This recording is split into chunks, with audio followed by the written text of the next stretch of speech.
सरसों के बाजार की बात करें तो फिलहाल तेजी का रुख देखने को मिला और सरसों के भाव को लेकर लगातार चर्चा जारी है कि अब की बार सरसों के बाजार 10,000 को क्रॉस कर सकते हैं।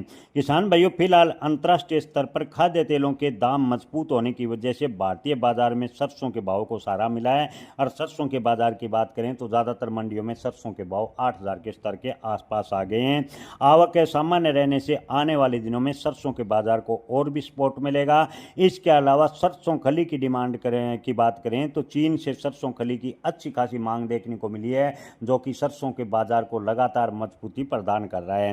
राजधानी की प्रमुख मंडियों में सरसों के भाव 8,000 रुपये प्रति क्विंटल के स्तर पर हैं। वहीं जयपुर, दिल्ली, कोटा मंडियों में सरसों के बाजार 8,000 को क्रॉस कर गए हैं। जयपुर में 8300 रुपये के आसपास हैं, तो वहीं कोटा मंडी में 8,000 प्लस सरसों के बाजार चल रहे हैं। पॉम और सोयाबीन जैसे आयातित खाद्य तेल महंगा होने के कारण घरेलू स्तर पर सरसों तेल की अच्छी डिमांड देखने को मिली है। सरसों तेल की डिमांड के साथ साथ सरसों खली की भी अच्छी खासी मांग के चलते सरसों के बाजार लगातार मजबूत हो रहे हैं। इसके अलावा मंडियों में किसानों के पास स्टॉक की बात करें तो बेहद ही कम स्टॉक है और सरकार के पास सरसों का स्टॉक न मात्र है, यानी सरकार के पास सरसों का स्टॉक नहीं है। अगर खाद्य तेल के दाम इसी प्रकार बढ़ते हैं तो सरसों के बाजार लगातार मजबूत होंगे। हालांकि मंडी विशेषज्ञों का मानना है कि इस महीने यानी जुलाई में सरसों के बाजार में उतार चढ़ाव देखने को मिल सकता है। सरसों के बाजार एक बार 300 से 400 रुपए का डाउन भी जुलाई महीने में मार सकते हैं, लेकिन अगस्त के बाद, खासकर मध्य अगस्त के बाद सरसों के बाजार में तो जो तेजी बनेगी वो सताई तेजी होगी और सरसों के बाजार लगातार मजबूत होंगे।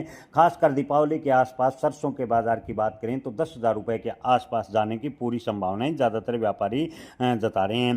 कभी कभी अंतर्राष्ट्रीय बाजारों में क्रूड ऑयल की कीमतों में नरमी आने या विदेशी खाद्य तेलों के कमजोर पड़ने से सरसों के बाजार पर उतार चढ़ाव जुलाई में देखने को मिलेगा। इसके अलावा मंडियों में जब सरसों की आवक बढ़ती है तो मुनाफा वसूली के कारण सरसों के बाजार थोड़े बहुत ऊपर नीचे हो सकते हैं। ओवरऑल सरसों के बाजार की बात करें तो मजबूत फंडामेंटल नजर आ रहा है और सरसों के बाजार अब की बार अच्छी तेजी की ओर बढ़ेंगे।